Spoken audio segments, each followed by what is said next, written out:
వరలక్ష్మి అయితే కారు దిగి మొహం కడుక్కుంటూ ఉంటుంది. ఇంతలో అక్కడికి ఒక రౌడీ అయితే వచ్చి వరలక్ష్మిని ఎలాగైనా పొడిచి చంపేయాలని చెప్పేసైతే అనుకుంటూ ఉంటాడు. ఇంతలో తన చేతికి ఒక కత్తిని తీసుకొని వరలక్ష్మి వైపుగా వస్తూ ఉంటాడు. అది చూసిన విష్ణు అయితే వరలక్ష్మి అని చెప్పేసైతే తనని పక్కకు నెట్టేసి ఆ కత్తిని అయితే విష్ణు కడుపులోకి దింపేసుకుంటూ ఉంటాడు. అది చూసిన వరలక్ష్మి అయితే ఒక్కసారిగా షాక్ అయిపోయి విష్ణు గారు అని చెప్పేసైతే గట్టిగా అరుస్తూ ఉంటుంది. ఇంతలో అక్కడ ఉన్న విష్ణు అయితే తన్నే రౌడీని అయితే పక్కకు నెట్టేస్తూ ఉంటాడు. అలా ఆ రౌడీ అయితే పారిపోబోతూ ఉంటాడు. ఇంతలో అక్కడ ఉన్న విష్ణు అయితే నొప్పితో చాలా కింద పడిపోతూ ఉంటాడు. అది చూసిన వరలక్ష్మి అయితే విష్ణు గారు ఎంత పని చేశారు మీరు అని చెప్పేసి అయితే అనుకుంటూ ఉంటుంది. ఇంతలో అక్కడ ఉన్న విష్ణు అయితే నొప్పితో చాలా బాధపడుతూ వరలక్ష్మి ఒళ్ళో అయితే పడిపోతూ ఉంటాడు. అది చూసిన వరలక్ష్మి అయితే విష్ణు గారు లేవండి లేవండి అని చెప్పేసి అయితే పిలుస్తూ ఉంటుంది. చాలా బాధపడుతూ ఉంటుంది.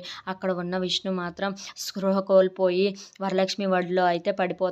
అది చూసిన వరలక్ష్మి అయితే విష్ణు గారు లేవండి విష్ణు గారు అని చెప్పేసి అయితే తనను చూసి చాలా బాధపడుతూ ఉంటుంది. విష్ణు గారు లేవండి లేవండి అని చెప్పేసి అయితే పిలుస్తూ ఉంటుంది.